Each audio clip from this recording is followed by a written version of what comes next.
देखिए आज हम इलेक्ट्रिक फ्लक्स के बारे में बताएंगे। इलेक्ट्रिक फ्लक्स क्या होता है। इलेक्ट्रिक फ्लक्स का मतलब है किसी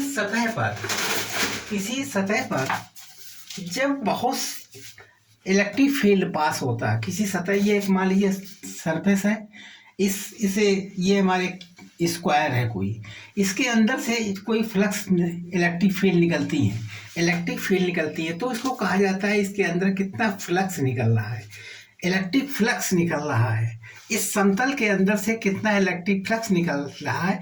ये इलेक्ट्रिक फ्लक्स दो चीज़ों पर निर्भर करता है, इसमें कितनी इलेक्ट्रिक फील्ड लाइंस निकल रही हैं, कितना इसकी डेंसिटी इलेक्ट्रिक फील्ड की, और इसकी एरिया कितनी है। अगर एरिया ज़्यादा होगा तो इलेक्ट्रिक फ्लक्स अधिक होगा, इलेक्ट्रिक फील्ड लाइन अधिक निकलेंगी तो तब भी इलेक्ट्रिक फ्लक्स अधिक होगा।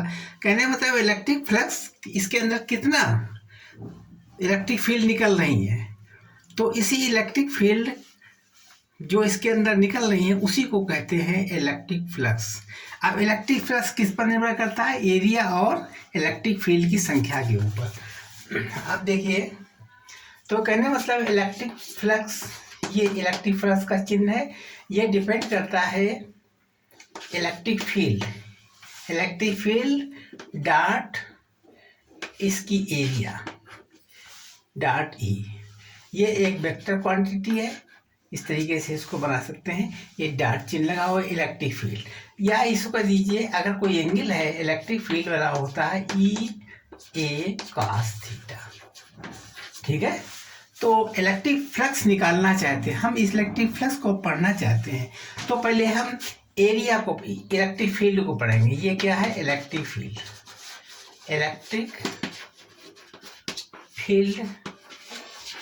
को समझेंगे। पहले हम इलेक्ट्रिक फील्ड को समझेंगे, फिर इसकी एरिया वेक्टर को समझेंगे।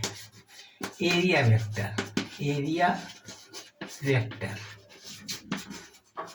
वेक्टर को समझेंगे। जब हम इसकी एरिया वेक्टर को समझ लेंगे, इलेक्ट्रिक फील्ड का मल्टीप्लाई करेंगे और एंगल थीटा को भी समझेंगे। थीटा एरिया वेक्टर, ये एरिया वेक्टर और थीटा एंगल को भी, कितने एंगल पर वो इलेक्ट्रिक फील्ड चल रही है तो उसको कहते हैं थीटा। मतलब ये थीटा एंगल जो है वो क्या है, इलेक्ट्रिक फील्ड और एरिया वेक्टर के बीच का कोण है। थीटा क्या है, theta is angle of between area vector and electric field. अब आगे क्या करेंगे, देखिए किस तरीके से। अब इसके मतलब दो चीज़ों का अध्ययन करेंगे, एक तो इलेक्ट्रिक फील्ड का और एक एरिया वेक्टर का। बिगाड़ दें आप, ठीक। अब सबसे पहले एरिया वेक्टर देखिए, क्योंकि फाई डिपेंड करता है, phi is proportional to area vector. Area vector depend करता है और फाई डिपेंड करता है इलेक्ट्रिक फील्ड के ऊपर। ठीक है, तो दोनों पर डिपेंड करता है। तो इस तरीके हम एरिया वेक्टर को पहले चूज करेंगे। एरिया वेक्टर क्या होता है, अब देखिए। एरिया वेक्टर एक 2D और एवं 3D, 2D और 3D। जो 2D और 2D में क्या आता है, एक रिंग आता है, एक स्क्वायर टाइप की एरिया कवर होती है, या तो स्फीयर टाइप हो, रिंग वाली हो, या इस तरीके से हो। ठीक है, या तो इसमें क्या होगा, रिंग, ये रिंग है, ये स्क्वायर है। इस रिंग के अंदर मतलब ऐसे गोल है तो यहाँ से इलेक्ट्रिक फील्ड पास होंगी अधिक मात्रा में, इसमें भी इलेक्ट्रिक फील्ड पास होगी कम ज़्यादा के रूप में। तो पहले रिंग एरिया वेक्टर ज्ञात कर लेंगे। ठीक है, तो एरिया वेक्टर कैसे निकालेंगे, जैसे मान लीजिए कोई हमारा कोऑर्डिनेट है 2D भार, 2D है, इस 2D टाइप से यहाँ हो गया x और ये y है, यहाँ पर z डायरेक्शन हो गया। ठीक है, अगर यहाँ पर हमने एक स्क्वायर दिया है, यानी ABCD, इसकी लेंथ a है, इसकी भी लेंथ a है, ये भी a है, a। तो यहाँ पर जो ये स्क्वायर है इसका एरिया वेक्टर, एरिया क्या होगी, एरिया वेक्टर कहलाएगा AB डॉट BC वेक्टर। अब इसका, चूंकि ये वेक्टर क्वांटिटी है, इसका मैग्नीट्यूड होगा और इसका डायरेक्शन भी होगा। अब इसका डायरेक्शन कहाँ पर होगा? डायरेक्शन होगा, ये देखिए एंगल, इसका मतलब होता है साइन थीटा, ऊपर की तरफ। डायरेक्शन क्या होगा? ये हमारे ऊपर की तरफ होगा। तो ए वेक्टर इज इक्वल टू क्या होगा इसमें? ए बी डिस्टेंस कितना? ए इंटू ए कॉस 90 डिग्री, क्योंकि डायरेक्शन ऊपर तरफ होगा तो cos 90 डिग्री इसका मान होगा।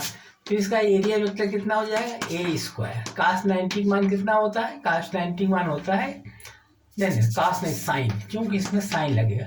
ये एंगल है, ये हमारा क्रॉस वेक्टर है, क्रॉस वेक्टर साइन लिखते हैं। साइन 90 का मान कितना होता है? 1। इसका डायरेक्शन क्या होगा? अब डायरेक्शन इसका इधर साइड में, मतलब जेड की तरफ होगा, यानी के, इसका IJK या के की तरफ होगा, के डायरेक्शन होगा के। अब चूंकि के की तरफ डायरेक्शन होगा यानी जेड की तरफ होगा, तो ये उधर भी हो सकता है, दोनों पक्ष में होता है, इधर भी हो सकता है और अंदर भी हो सकता है। तो डायरेक्शन इसका चेंज हो जाएगा, ए स्क्वायर माइनस के वेक्टर भी आ सकता है। ये हमारा इस तरीके से वैल्यू एरिया वेक्टर आ गया। ठीक है, एरिया वेक्टर ने निकाल दिया ये। अब हमें एरिया वेक्टर पता हो गया है, तो पहले हमें एरिया वेक्टर ही निकालना सीखना है। तो हमारा ये निकलेगा, इसका एरिया वेक्टर इधर भी हो सकता है, अंदर भी हो सकता है। ठीक है, अब हम कोई दूसरी पोजीशन दे के देखें इसको। मान लीजिए ये है इस तरीके से ये एक्स है और ये जेड है और ये बाई है। बाई नीचे करके देखें, या जेड ही नीचे रखो, ठीक, एक्स यानी ये बाई। तो एरिया मान ली यहाँ पर कोई चीज़ है, ये इस तरीके से, यहाँ ABCD, ये L है और ये B है। इसका एरिया वेक्टर किधर होगा? अब चूंकि ये X और Z में है तो एरिया वेक्टर ऊपर तरफ होगा, क्योंकि यहाँ नीचे लगाया गया तो ये ऊपर तरफ होगा, मतलब इस डायरेक्शन में एरिया वेक्टर हो। कैसे होगा एरिया वेक्टर बराबर हो जाएगा L into B, L B sine 90 degree. ठीक है, एल बी साइन 90 होगा। डायरेक्शन क्या होगा? इसका बाई तरफ होगा, मतलब IJ की तरफ, यानी प्लस जे होगा R माइनस जे कैप, इस टाइप होगा। ठीक है, तो ए वेक्टर ए किधर हो जाएगा? एल बी हो जाएगा, यानी माइनस जे R जे कैप R प्लस जे कैप, किसी एक में हो जाएगा एरिया वेक्टर, निकले इस टाइप से बन जाएगा। मतलब इसका डायरेक्शन बता दिया गया, ये हमारा इस तरह है तो ये ऊपर तरफ होगा, तल के नीचे बिगाड़ दें।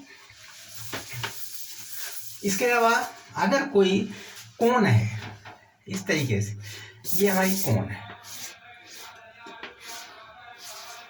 ये कोण है, इसका देखिए एरिया वेक्टर कैसे निकलेगा? ये कोण है, इस तरीके से बना दिए।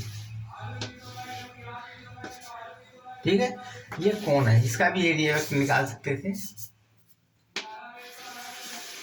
ये x है, ये y है और ये z है। ये डायरेक्शन क्या होगा? z। तो यहाँ पर ये a है, इसकी भी a है, मतलब चारों तरफ इसका हमारा एरिया, ये लेंथ है a। ये हमें क्यूब है जिसकी एक भुजा जो है a है, सभी भुजाएं समान है। इसका एरिया वेक्टर कितने का? एक तो इसका एरिया वेक्टर इधर होगा, ए वेक्टर ए, एरिया वेक्टर इधर भी हो सकता है एरिया वेक्टर, और इधर भी हो सकता है, सबके बाहर तरफ होंगे, मतलब इसके 6 तल हैं तो 6 तल में आउटसाइड में एरिया वेक्टर होगा, इस तरीके से चारों तरफ होगा एक। लेकिन जो प्लेन होता है, प्लेन शीट में, इसमें दोनों तरफ एरिया वेक्टर होती है। जैसे मान लीजिए कोई प्लेन शीट है इस तरीके की,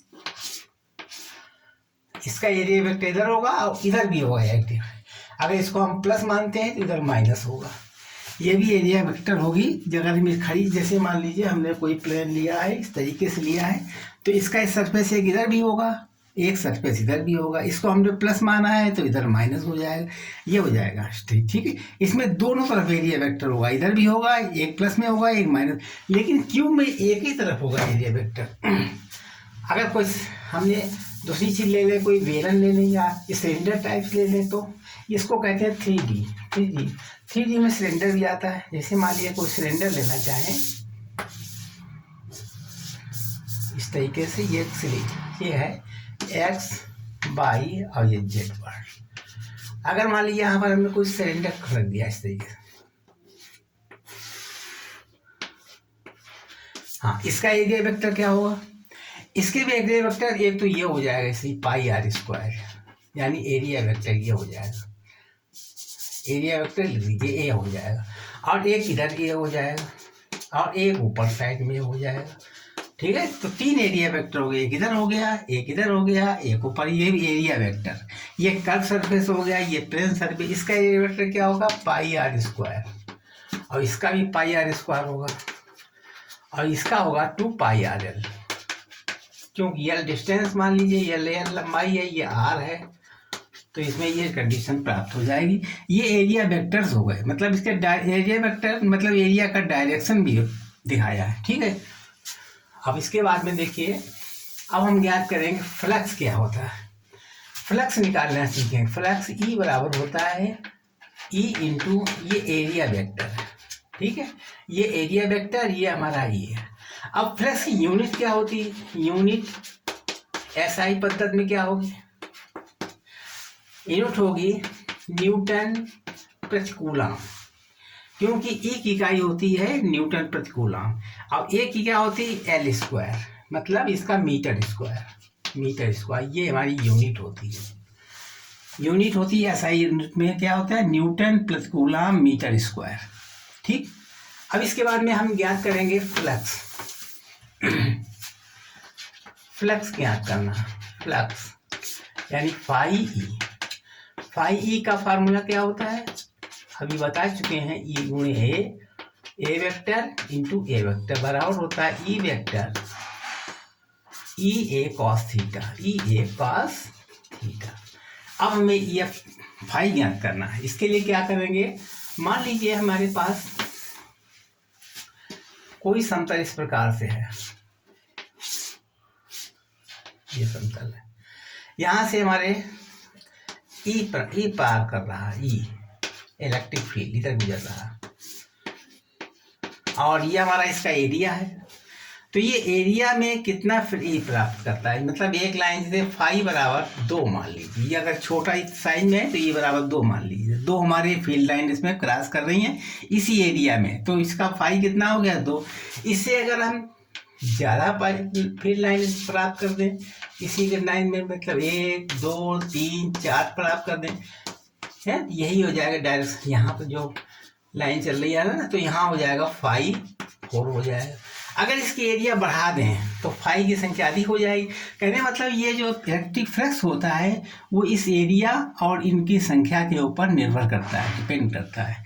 ठीक है, अच्छा इसके बाद में देखिए, अगर मान लीजिए हमारा ये इस टाइप से इसकी एरिया है ये, और यहाँ एरिया वेक्टर हमारा ये है, ये एरिया वेक्टर है, इस डायरेक्शन में एरिया वेक्टर है, और थीटा एंगल पर, ये थीटा एंगल पर कोई इलेक्ट्रिक फील्ड गवर्न करती है, थीटा एंगल पे, तो इसका इलेक्ट्रिक फ्लक्स, अब क्योंकि ये जो एरिया, जैसे ये हमारा ये प्लेन सरफेस है, यहाँ इसका इलेक्ट्रिक वेक्टर एरिया वेक्टर सामने हो जाएगा, और हमारा कोई इस तरीके से प्लेन है, यहाँ से ये हमारा इधर तीसरे तरीके से इलेक्ट्रिक फील्ड पास हो रही है इस तरीके से, इसका जो तल है जो तो एरिया वेक्टर हो गया, और लेकिन इलेक्ट्रिक फील्ड थीटा एंगल पास करती है, तो इसके 2 कंपोनेंट हो जाएंगे, एक तो हो जाएगा ई कॉस थीटा, और एक कंपोनेंट इधर हो जाएगा E sine theta, E cos theta और ई साइन थीटा।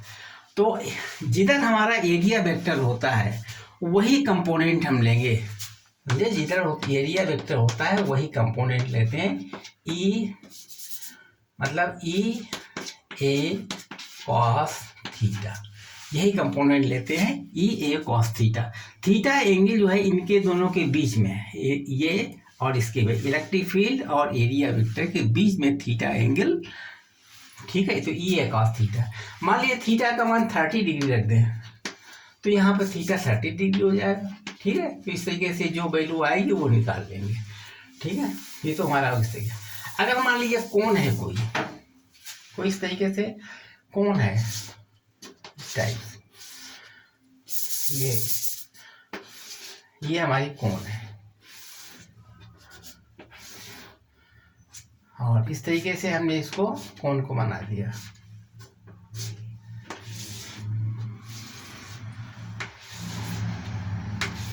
ठीक है, और हमारे ये एक प्रकार का कोऑर्डिनेट है,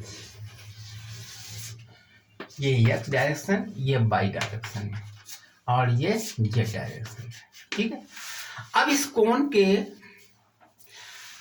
डायरेक्शन भी बना दिए हमने। इसका ए सब चीज, सब लेंथ इसकी ए है, साइड की लंबाई सब ए है, ये भी ए, ये भी है, ठीक, ये भी है और ये भी है। अब हमें इसका इलेक्ट्रिक फील्ड इस डायरेक्शन में है, इलेक्ट्रिक फील्ड, तो इलेक्ट्रिक फील्ड जो है वो क्या है, इस डायरेक्शन में है। ये हमारी इलेक्ट्रिक फील्ड है, इलेक्ट्रिक फील्ड। ठीक है, ये हमारी इलेक्ट्रिक फील्ड गमन कर रही है। अब चूंकि इलेक्ट्रिक फील्ड इधर जा रही है और ये हमारा कोण रखा हुआ है, तो इसमें टोटल इलेक्ट्रिक फ्लक्स कितना होगा, electric flux total electric flux, net electric flux, net electric flux बराबर क्वेश्चन, इसमें कुल इलेक्ट्रिक फ्लक्स कितना होगा। इलेक्ट्रिक फ्लक्स बराबर होता है, आप जानते हैं कि ई ए कॉस थीटा होता है। इलेक्ट्रिक फ्लक्स सूत्र क्या होता है, ई ए कॉस थीटा। ई इलेक्ट्रिक फ्लक्स हो गया, ए हो गया इसका एरिया। इसमें कितने एरिया बनेंगे, जितने तल होंगे उतनी एरिया बनेंगी। इसमें 6 तल होते हैं। नंबर 1 तल तो यही हो गया, इस साइड वाला। दूसरा तल इस साइड वाला मान लीजिए, इधर ए हो गया, इधर दूसरा इधर हो गया, तीसरा इधर हो गया नीचे तरफ, और चौथा ऊपर साइड हो गया, ऊपर साइड हो गया, तीसरा इधर साइड हो गया, और भी चौथा, पांचवा इधर हो जाएगा सामने और छठा पीछे। 5-6 तल हो जाएंगे। अब इन 6 तलों की इलेक्ट्रिक फ्लक्स ज्ञात कीजिए, जिसको एक एक नाम दे दीजिए, φ1, एक नाम दे दीजिए φ1, जैसे मान लीजिए यहाँ पर φ1, एक नाम दे दीजिए φ2, किसी का नाम दे दीजिए φ3, φ4, φ5 और φ6, सबकी इलेक्ट्रिक फ्लक्स निकाल लीजिए, कितनी कितनी होगी। देखिए, इस डायरेक्शन में इलेक्ट्रिक फ्लक्स निकालने पहले नंबर 1 की, या नंबर 1 ये मान लीजिए, हम नंबर 1 में ये है, इस साइड निकालें तो ये एक इलेक्ट्रिक फील्ड का डायरेक्शन तो इस साइड में है और इसकी एरिया वेक्टर इस साइड में है। तो एरिया वेक्टर और इलेक्ट्रिक फील्ड, इन दोनों के बीच का एंगल क्या होगा, 180 होगा। तो ई ए कास 180 मतलब माइनस ई ए हो जाएगा, माइनस ए स्क्वायर किया जाएगा। एरिया कितनी होगी इसकी, ए स्क्वायर होगी, क्योंकि ए है ना, ए स्क्वायर हो जाएगी। ये इस डायरेक्शन चल रहा है तो कास 180 मान होता है -1। ऐसे φ2 निकालिए, इसका डायरेक्शन क्या है, एरिया वेक्टर भी इधर है, तो यहाँ थीटा का मान कितना होगा, 0। ई ए कास 0 डिग्री बराबर हो जाएगा ई ए स्क्वायर। अब φ3 का मान निकालना है, इसका एरिया वेक्टर क्या हो जाए, नीचे हो जाएगा। जब एरिया वेक्टर नीचे हो जाएगा तो ई ए कास 90 डिग्री हो जाएगा। कास 90 मान होता है 0, तो 0 हो जाएगा, क्योंकि कास 90 मान 0 होता है तो टोटल 0 हो जाएगा। ऐसे चौथे नंबर का देखिए, इसका भी 90 डिग्री कोण हो जाए, इसमें ई ए कास 90 डिग्री हो जाएगा, इसका भी मान में 0 हो गया। पांचवें का भी 90 इधर हो, एरिया वेक्टर इधर होगा, तो ये भी कास 90 बराबर 0 हो जाएगा, इसमें भी 0 हो जाएगा। तो इस टोटल जब हम करेंगे इस पूरे का नेट कितना निकलेगा, इसका नेट φ0 बराबर हो जाएगा 0, क्योंकि ये दोनों कैंसिल हो जाएंगे, ये सब 0 है, तो 0 आएगा। इसका नेट इलेक्ट्रिक फ्लक्स कितना होगा, 0। कहने मतलब ये सारी चीज होती है, अगर तुम्हारा एरिया इलेक्ट्रिक फील्ड बाहर से आ रही है, इलेक्ट्रिक फील्ड, तो इसका नेट इलेक्ट्रिक फ्लक्स होगा 0। ठीक है, बिगाड़ने समझ गए। अच्छा, आगे देखिए,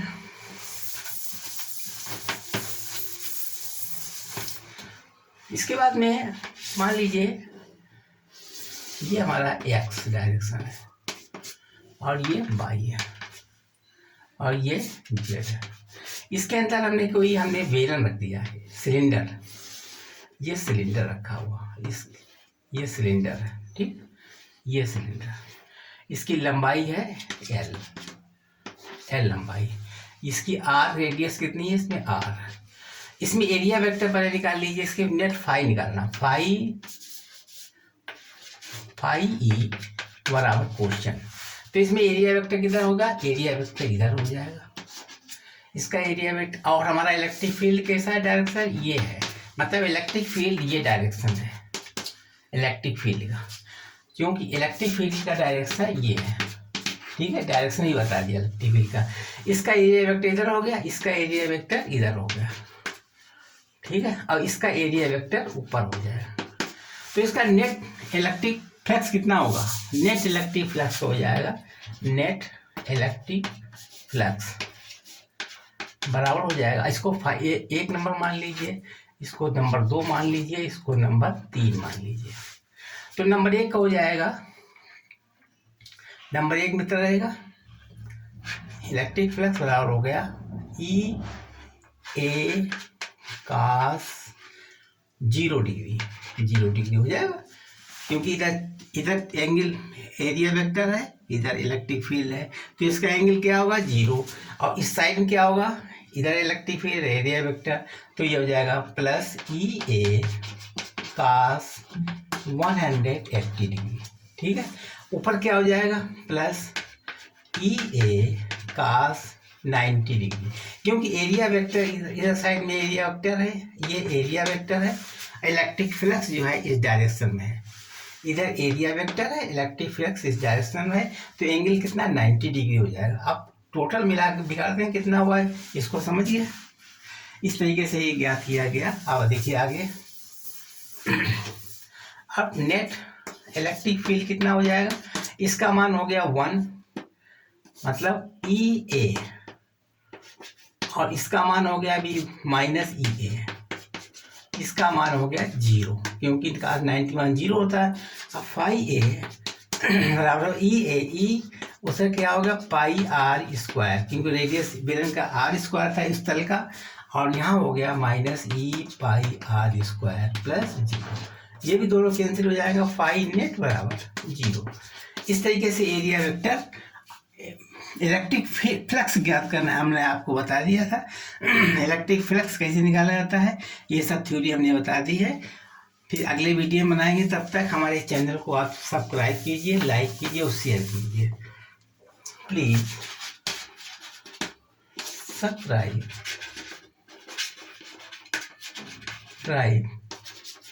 शेयर, और अच्छी लगे तो वीडियो को लाइक कीजिए, और बेल आइकन को भी ना क्लिक करना ना भूलें, जिससे अगला नोटिफिकेशन आपको समय से देते रहे। आपने कई वीडियो देखे होंगे मेरे, लेकिन आप सब्सक्राइब बहुत संख्या में कम आते हैं, व्यू तो बहुत बनते हैं लेकिन सब्सक्राइब नहीं पूरे हो पाते। सब्सक्राइब जरूर कीजिए, और अच्छा लगा तो शेयर कीजिए और लाइक कीजिए, और अगला वीडियो हम आपको डालेंगे फिर नेक्स्ट टर्न पर। तब तक के लिए आप पढ़ते रहिए और देखते रहिए। धन्यवाद।